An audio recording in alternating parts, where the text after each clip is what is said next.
नमस्ते। India politics channel पर आपके साथ अजय कुमार झा।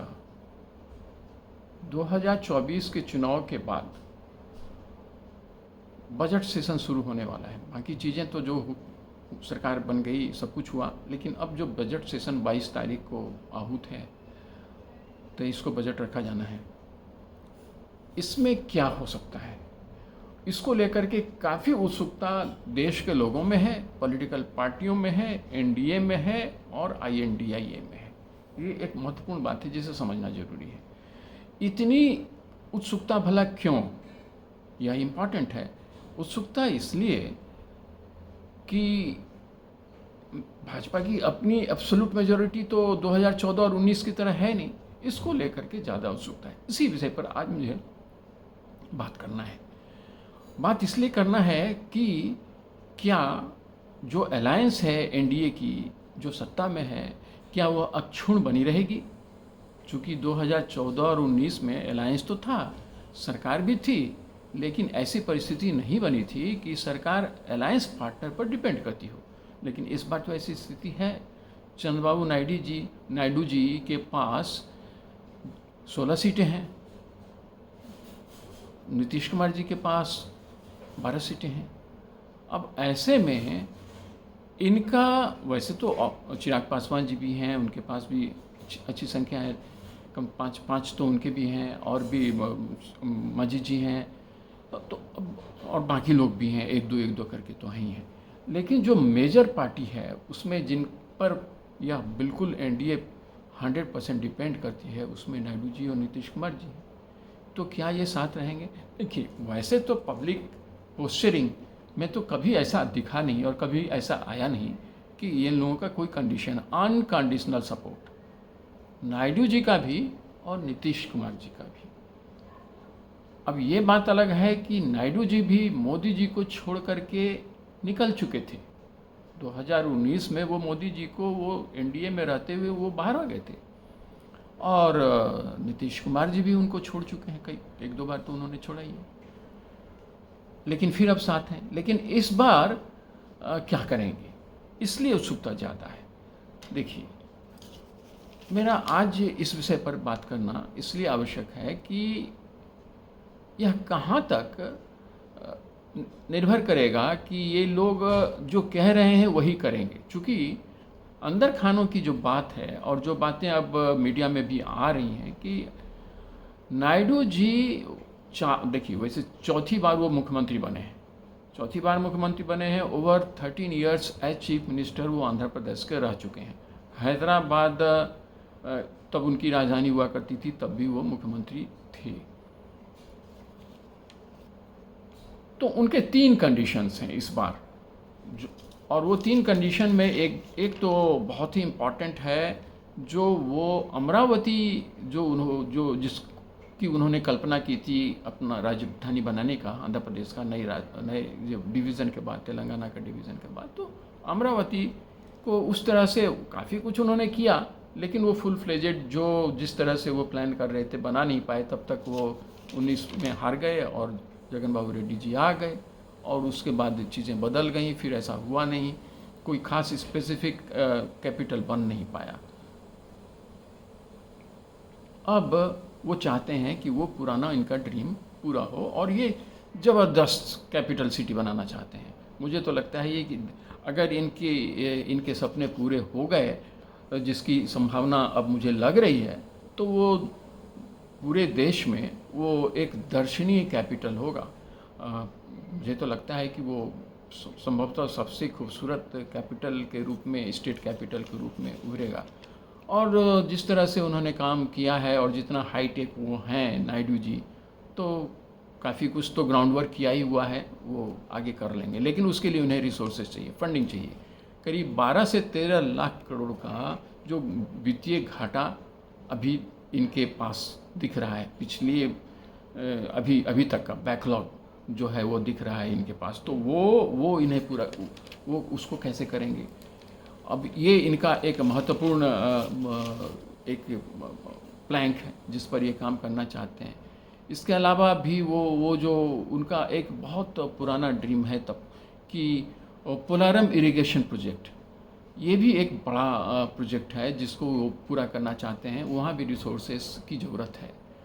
वो इसके अलावा डिपार्टमेंट स्पेसिफिक उनके कुछ शॉर्ट टर्म डिमांड्स हैं जो वो करना चाहते हैं देश में, अपने राज्य में ऐसा कुछ करना चाहते हैं जिससे बाहर से इन्वेस्टमेंट आ सके, बाहर से टेक्नोलॉजी आ सके और काफ़ी कुछ यहाँ काम हो सके। और राज्य की राजधानी को जो एक समय में उन्होंने हैदराबाद के लिए किया था, वो अब अमरावती के लिए, बल्कि उससे ज़्यादा बेहतर, चूँकि अमरावती अभी इस्टेब्लिश्ड उस तरह से तो कैपिटल है नहीं, वो तो इस्टेब्लिश था ऑलरेडी, उसका पुराना इतिहास रहा था, तो जो कुछ वो कर सकते थे बाद में उन्होंने किया और काफ़ी कुछ किया। अब वो अमरावती को और भी बेहतर तरीके से करना चाहते हैं, उसके लिए उन्हें फ़ंड चाहिए। तो उन्हें फ़ंड कई जगहों पर चाहिए और हेवी, काफ़ी मैसिव तरीके से उन्हें फ़ंड चाहिए।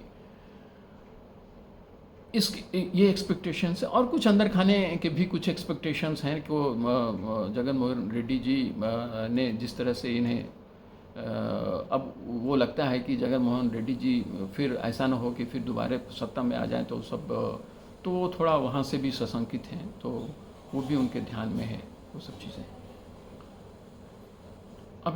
अब ये इनके हैं। हाँ, स्पेशल कैटेगरी जो स्टेट की बात वो कभी किया करते थे, इस बार उन्होंने एक तरह से प्रारंभ में लगा तो, लेकिन अब उसे उन्होंने ढीला छोड़ दिया है। अब वो इम्पोर्टेंट उनके लिए मुद्दा रहा नहीं। वो जो सीधे एकदम एक पॉइंटेड उनका जो ध्यान है वो इन्हीं 3 चीज़ों पर है, वो इस करना चाहते हैं। ये एक मुद्दा है। तो इस पर क्या होगा? क्या मोदी सरकार, जिसमें वो भी खुद हैं, सरकार में तो सिर्फ मोदी जी हैं नहीं, वो भी हैं, सब कोई हैं, तो क्या ये मिल करके ऐसा कर पाएंगे कि बिना स्पेशल कैटेगरी स्टेटस दिए हुए, हालांकि उसके लिए तो अभी मैंने आपको कहा कि अब वो उनका फोकस भी नहीं है। और उधर अच्छा, और जहाँ तक एक्सपीरियंस का सवाल है, मैंने आपको बताया ही कि ये काफ़ी एक्सपीरियंस चीफ मिनिस्टर हैं, 13 साल से ज़्यादा का इनका एक्सपीरियंस है चीफ मिनिस्टर, 4थी बार मुख्यमंत्री भी बने हैं। और इसके अलावे भी वो वाजपेयी जी के साथ काम कर चुके हैं। वो एज तो 73 के आसपास ही है, लेकिन ये काफ़ी सीजन्ड पॉलिटिशियन है देश में, और काफ़ी कुछ करना चाहते हैं देश के लिए भी, अपने राज्य के लिए भी। उधर नीतीश कुमार जी हैं। नीतीश कुमार जी की तो बात ही अलग है। 8 बार मुख्यमंत्री रह चुके हैं, 8 बार, 17 साल से ऊपर चीफ मिनिस्टरशिप वो कर चुके हैं। वो भी मोदी जी के साथ आते जाते रहे हैं, तो मिलता जुलता इतिहास है वैसे अगर देखें मोदी जी के साथ रिलेशनशिप का, लेकिन वैसे इनके एक्सपीरियंस भी ज़्यादा है और ये भी उसी एज ग्रुप को बिलोंग करते हैं जहाँ ये लोग हैं। लेकिन इनका एक जो बहुत ही फोकस इनका रहा है कि स्पेशल कैटेगरी ये चाहते हैं कि राज्य को मिले। ये 2013 से ही ये इस बात पर काफ़ी एम्फेसाइज करते रहे हैं। क्या वो हो पाएगा? क्या उसके लिए, हालांकि वो ऐसा कभी उन्होंने नहीं कहा है कि वो उसकी वजह से सरकार को छोड़ देंगे, ऐसा उन्होंने कभी कहा भी नहीं। लेकिन अब यह मुद्दा है कि क्या होने वाला है। और 2000 बजट सेशन 2024 के बाद का ये बजट सेशन तो शुरू हो ही रहे थे, इसको बजट भी रखे जाने वाले हैं। तो मुझे लगता है कि ऐसा कुछ नहीं होगा कि ये दोनों पार्टियां, वैसे तो और भी पार्टियां हैं, इसकी चर्चा हमने की थी, लेकिन चूंकि ये मेजर पार्टी है, आज मेरा फोकस वहीं पर है, तो क्या ये मिल बैठ करके ऐसा कुछ कर पाएंगे? चूंकि स्पेशल कैटेगरी स्टेटस दिया जाना तो अभी तत्काल संभव नहीं है, वो तो हमें पता है।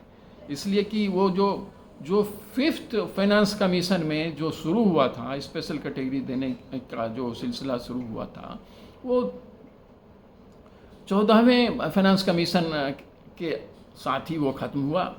वो उस पर हम लोग कभी बात करेंगे, वो किन वजहों से हुआ और क्या हुआ, फिर उससे क्या सब हुआ।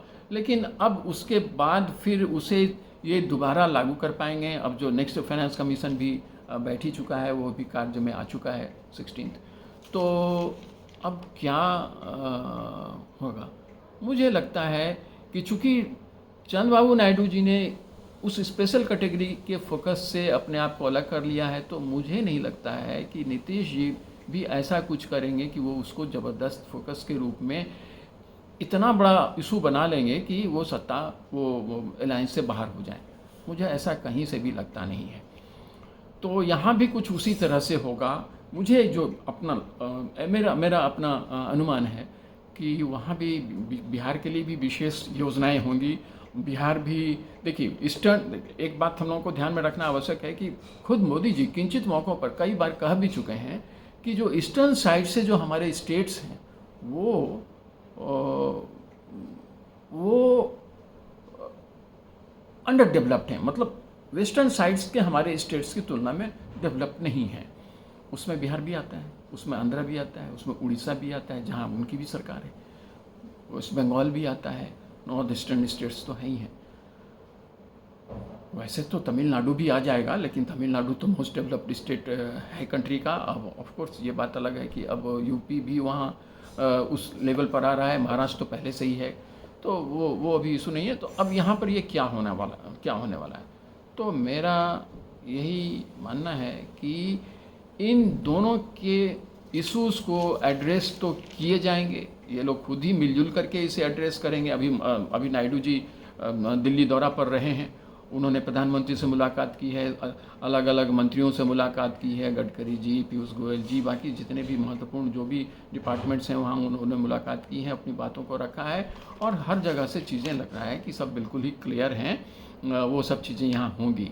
तो जो उम्मीद बना करके अपोजिशन पार्टियाँ अगर बैठी होंगी कि इस बार कुछ होगा, हंगामा हो सकता है, हंगामा होगा ही, चूँकि यह बात भी तय है जो हम लोगों ने देखा है। और बजट सेशन है, इश्यूज़ तो बहुत सारे होंगे, बीच में अभी कुछ इलेक्शंस भी हुए हैं, हो भी रहे हैं, जो जो इलेक्शंस में मतलब जो मेरा मतलब है जो उपचुनाव जो हुए लोकसभा ये विधानसभाओं के हुए हैं, विधानसभा यूपी में अभी होना है, फिर महाराष्ट्र में तो एमएलसी को लेकर के हुआ ही है।